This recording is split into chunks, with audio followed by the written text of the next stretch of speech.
So what's in a balance sheet? What does it tell you? How would you explain the balance sheet to your grandmother? So when the accountants talk about the balance sheet, they say it contains assets and liabilities. Yeah? It contains assets and liabilities. That's correct, but it's not very, very clear to the layman. All the balance sheet contains is simply two things only. What the company owns, accountants call them assets, and what the company owes to other people, accountants call them liabilities. That's it. Only those two things, assets and liabilities. What the company owns, assets, what the company owes, liabilities. Now, what the accountants do is they display the balance sheet using different categories. So if you take a look at the assets section, they break it up into two categories. The first category is called non-current assets. Non-current assets.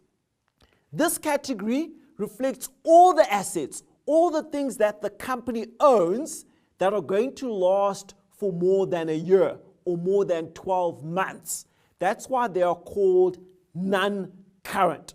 So things like buildings or vehicles or furniture or computers, all the things the company owns that will last for more than a year are shown under the category of non-current assets, sometimes referred to as long-term assets.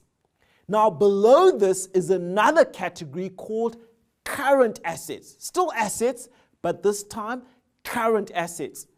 And current assets are made up of items that the company owns, but they're either in cash, they're going to be turned into cash within the next 12 months, things like your trade receivables or debtors, or they'll be used in the business to generate cash within the next 12 months, things like your inventory. So our assets are effectively categorized into non-current assets, long-term assets, and current assets, short-term assets that are cash or they'll be converted into cash within the next 12 months. Similarly, on the liability side, what the company owes is categorized differently in two ways. The first of these is the non-current liabilities. Non-current liabilities. These are the amounts the company owes to third parties, but they don't expect to pay them off within the next 12 months. So if the company owes the bank $100 million, for instance, but it only needs to be paid back in 3 years, that is considered a non-current liability. That's a non-current liability. It will be paid back, but more than a year from now. The current liabilities will be those amounts the company owes, but those amounts that have to be paid back within the next 12 months.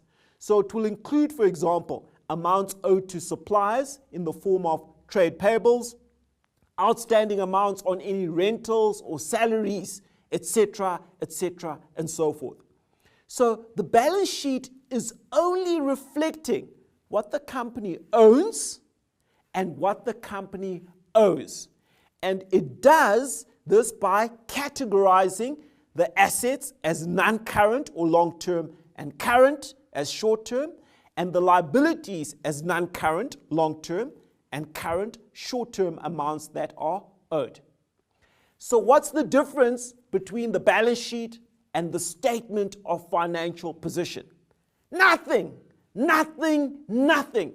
Again, it's the accountants messing around with you insofar as terminology is concerned.